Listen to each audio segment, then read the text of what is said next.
Good morning. This is Bill from YouTube's channel, Little White Dory, once again. And I have here 10 by 20 trays with 72 cell inserts, all set up and ready to be seeded. And over here is my selection of seeds for today. I don't know if I'll do all of them or some of them. I don't like mixed trays, but I might have to. But we've got our seeds ready. We've got 3 gallons of room temperature filtered water ready. We have between these 4, just these 4, we have 8 trays germinating now. These 4 will come up to the shelf right there, and the other 4 will slide over to that bottom shelf, not with the heating mat. And then we will take, well, I could fit 12. So we'll get these 10, and I'll search up 2 more, and we'll put 12 more trays on heat. So I had an interesting question asked, which was, isn't this costly? And the answer is, yeah, it has its price, no doubt. Each one of these fluorescent looking bulbs are actually LEDs. I'm going to look at them down from the top. Each one of these is about 40, I think it's 45 or 40 watts each. I happen to have some other lights down the center here that I was experimenting with, and they're like a double row of lights, but they're, again, 40 watts roughly. And I think the reality is there's lots and lots of people selling all kinds of magic light bulbs out there these days. These are not, by any standard, fancy bulbs, lights, or fixtures. They are selling about $20 each, and somebody's making $19 profit on each one of them, I'm sure. But they do the job, as evidenced by these are plants growing in this light, and they're doing well. I mean, maybe they can do better somewhere else with some other light, but if I paid more attention to exactly what I was doing with these seedlings, meaning more methodical, I'm sure I could get better results out of my germination and ultimately the longevity of these things. But for now, the costs of the equipment and the value that I get back on it, yep, you could tweak it. You could get a little more value, I'm sure. My background in economics and accounting tells me that there's plenty of spaces in this particular business that you could make more money. I'm looking around think about things that people might be curious about, but there's like I said, the 3 gallons of filtered water. We do use this stuff right here called Ocean Solution. It's a 203 fertilizer. It's concentrated. We use it very sparingly. I mean, I think I said in an earlier video that I had another bottle. I finished that when I started this. I won't go through this through the season. I also, as an experiment, tried using some Miracle-Gro Quick Start fertilizer. However, I'm diluting it so much that I'm definitely not doing the off-label instructions. We took a lot of plants outside. I'm showing this downstairs. I should have been up here. Funny thing is, I'm using my iPhone 11 Pro Max, which has got an amazing camera in it, but I don't know. I guess the app that it comes with just doesn't make it user-friendly. So I'm having a difficult time. Like, for instance, I can't pause a video. I have to just stop, and then edit. And I find that really annoying. So as I'm walking around, looking at my tomato plants and the peppers, these are indoors in the basement. Temperature in here is, well, I have my thermometer right here. I have 2 of them right here. And I'll talk briefly about them. Excuse me there, little tomato plant. So I have 65 degrees, 85% humidity. The 85% humidity is the number I'm more concerned with. With that 85% humidity, I know I've got a breeding ground for all kinds of goober. Not only for the plants, but for me. So I have it off now because it won't make making a video very pleasant because it's a noisy fan, but I have a fan in the window that'll suck the volume of air in this basement out. Probably rotated about 3 times an hour. And I literally just suck out everything that's in here, and it gets dry fairly quick, and then let it slowly build up again. Now the peppers over here I think are looking phenomenal.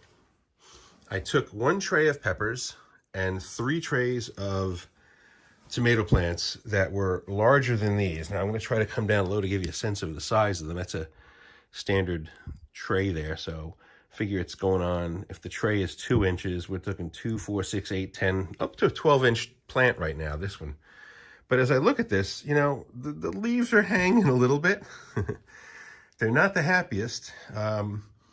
They're sucking light in from one, you know, light here. And then I have this arrangement over here, which is one off the internet. It's supposed to be a super duper LED plant growing light. No. And then another cheap one and another cheap one. This thing, I paid more than the other stuff. Thought it would be better. Maybe thought it was just direct light better. It's just not worth anything more than the other one. So it's just casting light down here to keep these things from totally dying. But I don't want them necessarily growing, although starting now, the objective is to get these outdoors. And to that, I will say, I'll pay back in a second. Bye-bye. And by the way, one more thing. This was a product I bought last year that I found to be really good. It's an 1151. It's basically fish fertilizer, meaning fish bones. Anything that didn't want to go into your tuna fish can probably wound up in this fertilizer can. I used this, and once I started using it, I mean, my plants really took off into transplant. So I would put this in like a salt shaker and shake a little sprinkle into each plant transplant, then put the seed and the plug into it, and call it a day. And in a day or two, they would take off. But I just saw that, and I wanted to remember to mention it. So we'll go outside now. Okay, so we are outside now. It is a bright, bright sunny day. It's supposed to be perfect. And the status of the veggie wagon is still, it'll be finished by today. I need to get 2 more of these EMT conduit, well, not EMT, what is it, PVC conduit. And what I'm going to do is I think make sort of a solid wall of plastic here that'll wrap around, and I'll use duct tape or something and close it off on here. And then on the other end, same thing, and then make up a system whereby I can take a piece of wood along the bottom, an 8-foot piece of wood, and roll my plastic on it and roll it up and over. So I'll probably put 1 horizontal piece here, maybe 1 on the top and another one over there, so that I have a little bit of a support. And then that would be the bubble. And then on here, I guess I have to pick up some more styrofoam board, and I'll lay it in to these sections and make it so that there's actually an insulated border between any air that will come up. I mean, there'll be draft, but it'll just be better than having it open like that. And then during the daytime, hopefully I'll just take the cover off. It'll really just be for a nighttime anti-freeze situation. But that one I've got some time on. This will be the last one I put together. All right, as we head over to the greenhouse fee situation. It's about 8 o'clock New York time here. And I opened up earlier this side of my greenhouse. I just put some things in here. The all-important coffee. So in here, I have a temperature control system effectively, but I'll show you a little bit on the outside first, just to give you a little bit of a better view. I have a 1950s vintage International Harvester. I'll even show this for anybody who might be curious. International Harvester model 140 hay wagon, or running gear. There was a serial number in there, but it's too corroded, in the 140 is something I can still make out. Or actually, maybe I could make out some of that serial number, but I've had a difficult time finding much information about it. But I know it's from like the 1950s, possibly the 60s, depending upon, I guess, what was laying around. But it is like super heavy duty. Hey, Gumbo, come to say hello. And it is way, way overkill for anything that I could use here on this property. But it wasn't meant to be here. So I have a deck And I'm going to show you something that's kind of interesting. If I just reach here and lift, you'll see it's just a deck sitting on top of this wagon. The concept of this running gear is that it would have been meant to be multi-purpose. So you could lift your summertime sales platform that you'd leave out at the front of your farm, and maybe this configuration you'd still use it as like a hay wagon, but you could take this whole thing off and then put manure spreaders. You could put other attachments. You could shrink it to be shorter. I have it set for 12, and if I come around the back, you'll see that the back still sticks out another, I think it's at 2-3, yeah, that's about another 2 foot. So I guess I could go to 14 foot. But that tube down the center is like the spine, and the other 2 parts are just axles with some control arms. The front has a yoke system that works really freaking well, and it is really tight. I would imagine this could probably go down the highway and not be too crazy. Let's see, back up over here, I've got my handy dandy 5x8 heavier duty trailer. We added some jack stands over here so that it would take the load off of the axle. No need to be stretching them out when there's ability to put it on a stand. So in here we have the product that I'll be using. I don't have 2 hands to do this, so I don't know how effective I'll be at opening it and showing it to you, but let's see if I can just push this aside. And I'm sorry about the white. It's going to be very difficult to film. I'll have to get in really tight. There we go. So this stuff here is, in so many ways, just really nice to work with. I got to keep my hand and the camera kind of close so it's going to get totally whited out. But this happens to be nice and moist right now. But it's nice and fine, and yet, give it a clump. It almost wants to clump. Almost. All right? So it's just literally that kind of stuff where it's on the verge of turning to a pliable soil, but it's actually still considered a compost. I'm going to come over here and rinse my hand as I continue on, because again, we don't have a pause button. It's kind of an odd thing to say, but I don't know why Apple didn't make it so that their phone app would have a pause. I guess I have to find another app. There we go. So, getting back to our tour. I have this drill driver out here because the weather's supposed to be good, and I'm going to leave it out, but I do need that to open and close shop. I used some screws down here last night. These screws held the additional tarp on, but I have screw holes here that I'll screw into the piece of wood that's holding this together. And while it's open to this extent, I just use these vice clamps here. And bear with me, I'm going to try to do this semi-single-handedly. There we go. Pull this up. And what I do is I just kind of get in here with the clamp and clamp it like that. Now, it's saying that it's 79 degrees in that thermometer right there.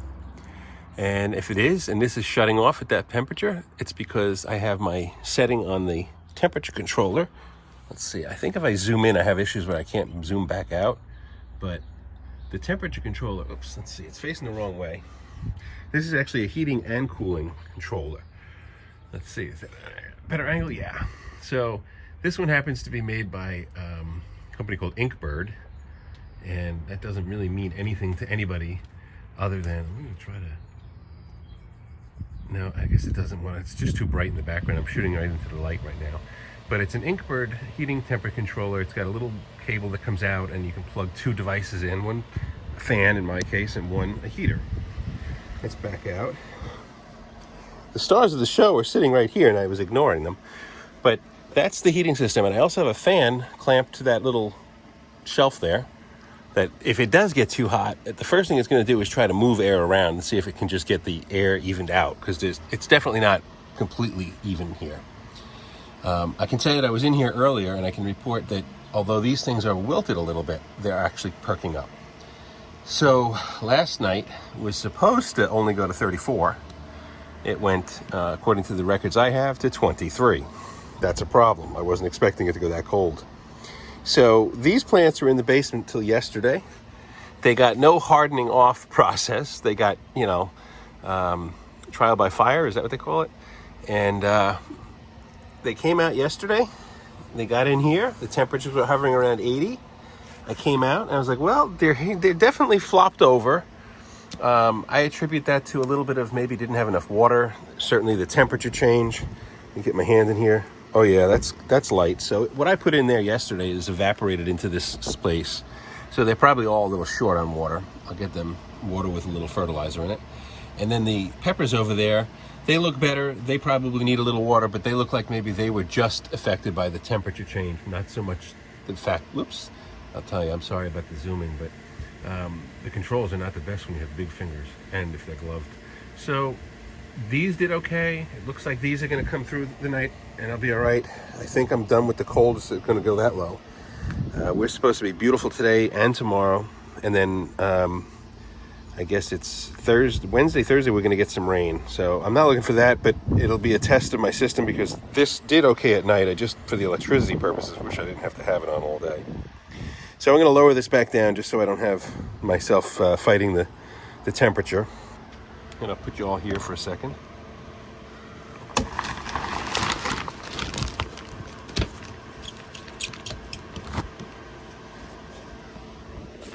There we go. Sorry if you get dizzy. And yeah, that's it. We got this closed up. I'm gonna try it this way all day. There's 2 temperatures sensors in there. See if I can zoom in. Yeah, there we go. So you can see the one in the front of the heating system. That one actually is a Bluetooth thermometer. I want to say it was less than 20 bucks. I think $12 rings a bell. And you get an app on your phone and it's a data recorder. So you can get actual graphs of the temperature overnight. And I did. I have some screenshots. I'll try to insert them if I can get my editing skills up. And I'll show you the difference between the temperature in here and if I can back this back out and I come over here, I have my other little greenhouse. Now this one I don't have anything in it, so I have no problems opening this one up and showing you a little more of what I'm doing. Might be a little easier to do this single-handed too, although I have to move these clips. So this one is designed a little different, and it's actually probably more efficient use of space. This is only 5 by 8, same as my other trailer. There's a reason for that. A few things that I have built will fit in a 5 by 8 trailer, including, where is it? It's back here. Sorry to keep you spinning. My Johnson Scovish chicken tractor, okay? You know, this is not really looking a lot like exactly like his. His tend to be a little lower and more wide and longer. But the concept was the same. It was a chicken tractor that I used for my first set of chickens. Not that I needed to, I just wanted to. And thought, well, you know, he built his, according to his instructions, according to his YouTube channel, I've actually spoken with him about it. He built his chicken tractors the size that would fit inside a trailer that he already had. You know, he had I would guess that it was probably 8 by 12 or 8 by 10 or something like that, and he could build a bigger format. But the catch was he could put them up in that trailer and then move them around more efficiently than in the case of mine, I have them on caster wheels right now because I can move it this way. So I will use this one as a greenhouse last. It'll be actually for trays of seedlings, not transplanted plants.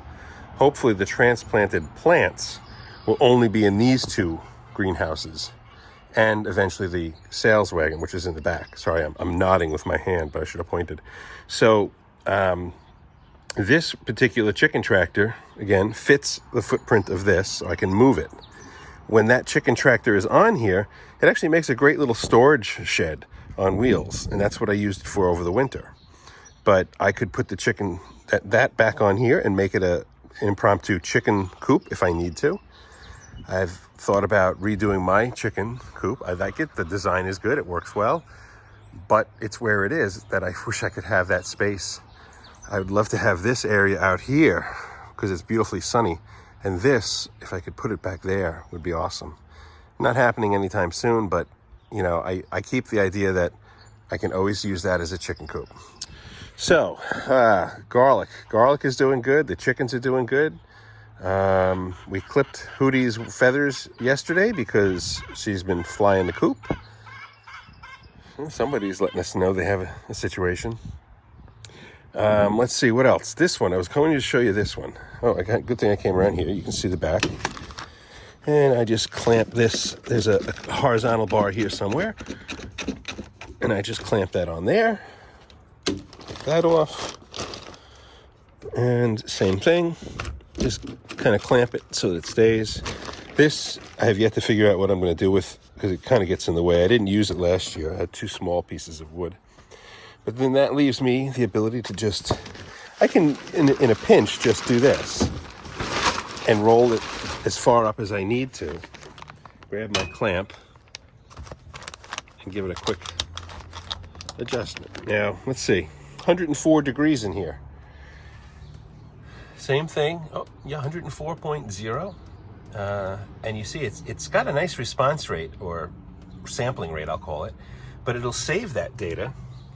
And you can pick the number of data points or times you want in a minute or an hour or whatever. But it gives you a graph. So here's the second one. Clearly this one is going to be a little better because it's got the insulation around the sides. It's not sitting on a hard wooden deck. I mean, I suppose the argument is that the hard wooden deck does retain heat, but it'll also emit heat as it's cooling. And the styrofoam is not going to have that. So you get yesterday was 126 degrees in here. You'll get things in here to be that hot, and then if they are, when you shut it all down, they'll retain the heat themselves, I guess. So I think this is actually a better, more efficient use of my space for baby plants. But this is it. It's kind of a simple little system. This is 1/2 inch or 3/4 inch, I forget, electrical conduit that I bought a $20 pipe bender. And if my skills ever get good, I can bend these things better. But, you know, even close was good enough. And then 1 piece of wood across the top to tie it together. And it's going to hold up to any of the crazy weather that we'll get around here. I doubt that I'll have any problems with it at all. We use these zip ties quite a bit. It's just a quick way to attach a lot of stuff, and they hold up for about a year. They do have an issue with, corrosion, not corrosion, but UV. I'm also going to hang one of my wireless transmitters. There you go. You got a little blip. That way I can have a way of getting an accurate reading quickly, just visually inside the house. So this, I typically like to hang it from up above. So I'm going to put this over this, if I can, with one hand. There we go. Let it hang. I think that's going to be good. Yeah. And that way I'll get it reading in the house as to what the temperature is. It's just a simple wireless thermometer. The Bluetooth one, I have to just take out my phone and go to an app and, effectively download the data. So it'll give me the ability to just, at a glance, see what the temperature is right away, and humidity. And in this case, I think what I might do in here today is take some of my trays and bring them out and do a little temperature hardening off so that I don't have as much a shock as the others. The others are kind of like I'm intentionally torturing them because they need to survive. I'm going to transplant them into larger containers than other containers I've done in the past. So I'm sure I'll get some done today. You didn't maybe see it, but on this side I have about a dozen flower pots with, actually I guess I could do this. This isn't so bad. Oops, that one's a little tight. Let's come over here. Maybe we can take a quick peek. Yeah, here you go. You can kind of see them through here. There's a few flower pots in there. So I put some soil in there so they could get up to temperature. And I'm hoping that it'll, be able to take the transplant. Yeah, that's what I figured is once you move that, it probably doesn't go back. So I'll deal with this later. What it is, it needs to be on there and then tightened up from the other side, I guess. So I'll contend with that. Oh, I've got more staples I got to take out. It's a system that I hope will work. I put the extra tarp on just to give a little sunshade and also to be a little thicker layer for insulation. I cover the horizontal bar across the top with the dollar store noodles, swimming noodles. That just gives the plastic a little better chance of not fatiguing. Same thing over here. Now this will be the second season I'm using this plastic, and in some cases I think on the big trailer it'll be the third. Maybe this will be the third year too. And this is not fancy greenhouse plastic. This is just Home Depot drop cloth, I guess. As I'm feeling it, it's a thicker mill. It's probably, oh gosh, it's probably at least, it's probably 3-4 mil. It's probably 4 mil, maybe 5 or 6. I don't know what it comes in, but it's not the thinnest of the thin. And then over here, that tarp, actually, that one I had on here, it'll wrap over the top. I just have not decided how permanently I want to turn this into a greenhouse. If I do it more permanently, then I can do it as a bigger, space for the transplants. But I don't know. I just haven't decided yet what I'm going to do. I'm hoping to be inspired between now and the end of the day. Let's see what else I've got cooking here. We've got some fencing. We've got these rolling racks. This is basically headquarters for what is known as I Own a Homestead, and I have my supplies in here. The types of flower pots, I'm going to just use up what I've got on these. I don't ever want to go back to the dollar cost for flower pots. That's too much. And these, I can say, yes, I'll pay $1 if I can get an extra $1 back for them because they're fancy. But otherwise, we're going to go solo cups and a larger, inexpensive plastic container. You can see some signage from last year. I don't know whether I can reface those things. Maybe I'll just wallpaper paste something across the front and write more stuff on it. I don't know. I just feel like it's a plastic product that it's usable in some form. I just don't know if I can use it again as signage. Alrighty, folks, I'm going to spin this around. We're going on 20 minutes, and that's not including what was down in the house. So we're gearing up. It's one of these things where when I get outside and I get the fresh air, I know I do spend a lot of time looking up for hawks, but just being outside feels good. It's spring. It's I suppose gardening can be looked at as something that you do for the gardening and the fruit and vegetables, and otherwise it can be just a good excuse to be outdoors. I'd say that the latter is probably more appropriate for me. Is I don't really particularly like the gardening and stuff, but I do like being outdoors. So if this is my excuse, I'll take it.